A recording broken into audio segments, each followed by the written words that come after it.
गरीब साध साध सब नेक हैं, आप अपनी ठोरे, जो सतलोक ले जाएंगे वो साधु कोई और।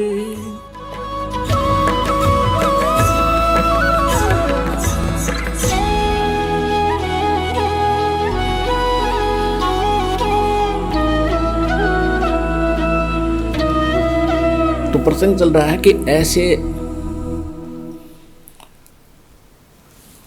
इस दास से प्राप्त मंत्र के लेने से फिर आपको विशेष लाभ होगा और तभी ये आपकी भक्ति और आपके रोग, आपके संकट, आपके निवारण होंगे। करेगा भगवान, कबीर साहब करेंगे, लेकिन नियमत आज इस दास को बना रखा है। इसके अतिरिक्त कोई और नकली अपने आप को संत महंत बनकर ये मंत्र देने लगेगा, वो इस मानव समाज का जबरदस्त शत्रु समझ लेना। अपना जीवन नाश करेगा और 10, 20, 100, 200 और डुबो देगा। तो ऐसे व्यक्तियों से भी आपने सतर्क रहना है। अधिकारी के बिना कोई भी सिंपल आप देख लो, अपने रोज प्रतिदिन के जीवन में देख लो, अनधिकारी से कोई भी आपका सर्टिफिकेट भी अटेस्टेड है वो भी कामयाब ना करे, वो भी काम नहीं दे।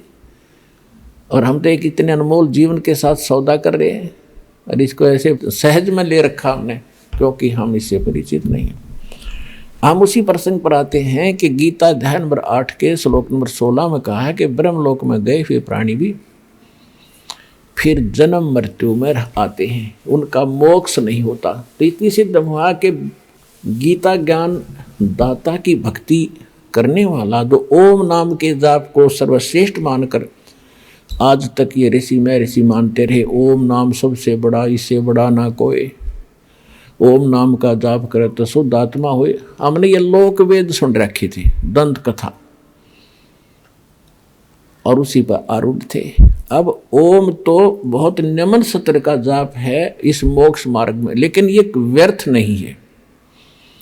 कई नकली कबीरपंथी कहते हैं कि हम न तो ओम जाप की सलाह देते न सोहम की देते, ये तो काल के जाप हैं।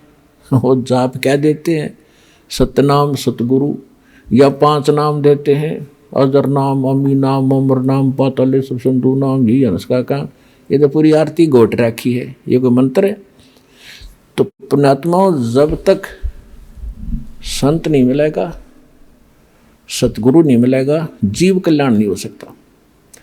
अब 17वें अध्याय के 23वें श्लोक में स्पष्ट करी थी आप गीता ज्ञानदाता ने कि उस सच्चिदानंद घन ब्रह्म के पाने के लिए 3 मंत्र के जाप का विधान है, उसका निर्देश है। निर्देश का अर्थ है कति डिसीजन, फाइनल डिसीजन, ये फाइनल ऑर्डर है और कोई नहीं इसके बाद। यानी जो उस पूर्ण परमात्मा के पाने का मंत्र है वो 3 मंत्र का है। और फिर उसने ये भी स्पष्ट कर दिया कि वो कंप्लीट कोर्स तो तत्वदर्शी संत बतावेगा और वो ज्ञान भगवान के द्वारा बोला हुआ होगा, वो तत्व ज्ञान होगा।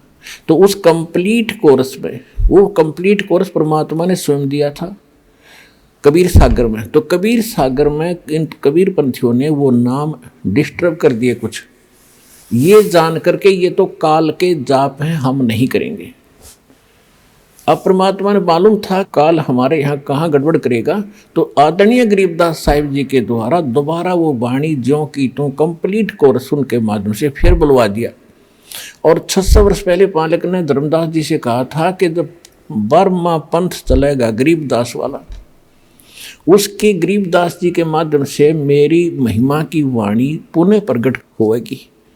और फिर उस 12वां पंथ जो गरीबदास जी का चल पड़ा होगा, उसमें चलकर मैं स्वयं आऊँगा और पूरे विश्व का कल्याण करूँगा। तब तक इन मूल मंत्रों को छुपा के रखना। तो ये दास भेज रखे हो गरीबदास पंथ में, जो ना समझ माओ तो दास बता दे आपको।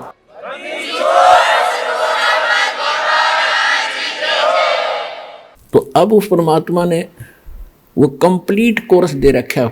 प्रथम आपको 7 मंत्र दिए जाते, पहले मालिक ने ये 5 नाम दिए थे।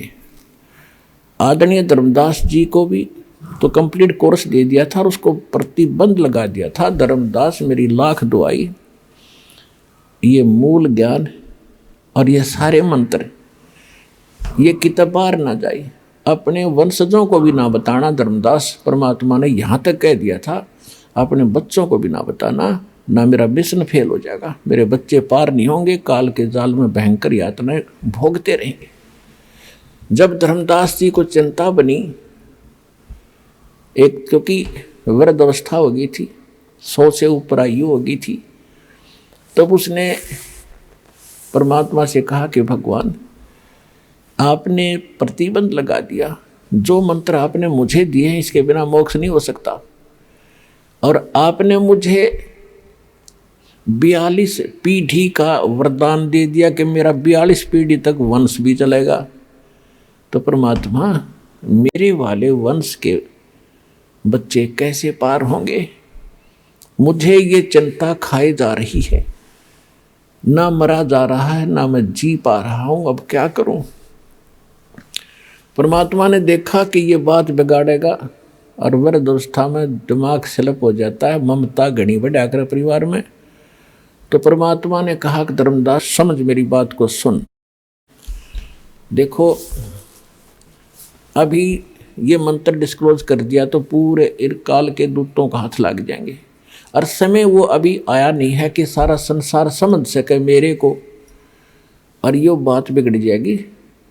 कच्चा काम ना करे तू, और सुन मेरी बात, ये 12 पंथ काल के चलेंगे, और तेरे पंथ में अगर तने नाम दे दिया सच्चा, तो 6ठी पीढ़ी में जो तेरी 6ठी पीढ़ी होगी उसने एक काल का दूत भ्रमित करेगा, और वो ये कहेगा कि ये जाप क्या खाक जाप कर रहे हो तुम, ये देवताओं के जाप करते हो। जैसे दास ने आपको 7 नाम दिए हैं, पहले मालिक ने 5 नाम दिए थे, और वो इसको भ्रमित कर देगा, और तेरे आगे जाने वाले वंशजों के पास तो वो नाम फिर भी ना पहुंचे, लेकिन ये बिखर जाएंगे, भांडा फूट जाएगा, हमारा भेद खुल जाएगा। फिर धर्मदास फिर चिंतित हुआ, दाता फिर कैसे बात बनेगी कि बर्मा पंथ में गरीबदास आवेगा, उसके द्वारा मैं उसको मिलूंगा, उसको दोबारा फिर ये ज्ञान कंप्लीट बोलूँगा, उसको परिचित कराऊंगा, वो अपने मुँह कमल से बोलेगा, मैं उसमें फीड कर दूंगा, डाल दूंगा। तो और फिर उसके बाद मैं आऊँगा उससे पंथ में उस ज्ञान को सुलझाने और समझाने के लिए। तब तक लोग पढ़ते रहेंगे गरीबदास पंथ के, उनके समझ में नहीं आओगी अब वास्तविकता क्या है। तो तब पूरा विश्व नाम लेगा, जब 5505 वर्ष बीत जाए कलयुग के, तब यह मेरी बात सत्य होगी। तब तक ये लोग न सोचेंगे वैसे निराधार बातें कबीर सागर में लिख रखी। तो उस समय सारा संसार नाम लेगा, पूरा विश्व पार करेगा। मेरे सब बच्चे हिंदू मुस्लिम सिख ईसाई ये सब मेरे बच्चे हैं। काल ने इन्हें विभाजित कर दिया, आपस में लड़ा लड़ा कर मार रहा है।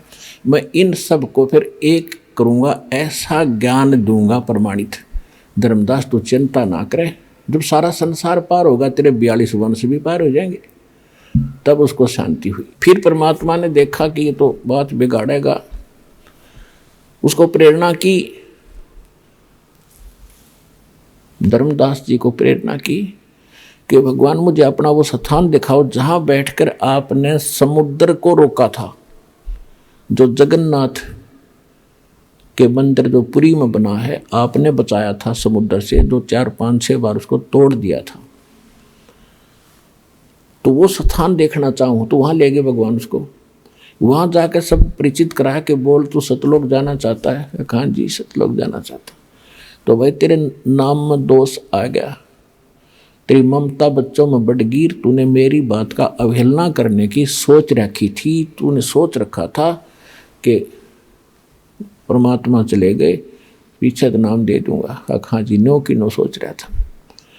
तो भाई मेरा दोषी होता, तेरे बच्चे पार नहीं होते और मेरा काम बिगड़ जाता।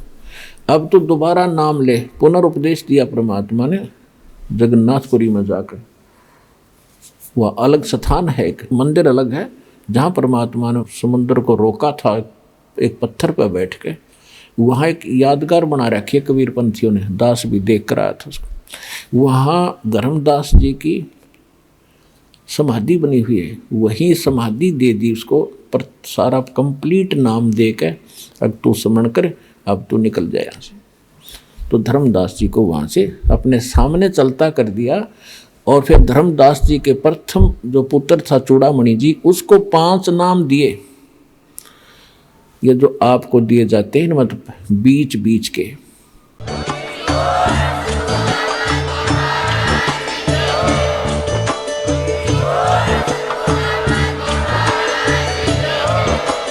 आप सुन रहे थे जगत गुरु तत्वदर्शी संत रामपाल जी महाराज जी के मंगल प्रवचन। अधिक जानकारी के लिए विजिट कीजिए हमारी वेबसाइट www.jagatgururampalji.org। संत रामपाल जी महाराज जी के शुभ आशीर्वाद से पूरे विश्व भर में 500 से भी ज्यादा नाम दीक्षा केंद्र हैं, जिन पर संत रामपाल जी महाराज जी द्वारा ऑनलाइन निशुल्क नाम दीक्षा दी जा रही है। अपने नजदीकी नाम दीक्षा केंद्र का पता करने के लिए संपर्क करें 8222880541।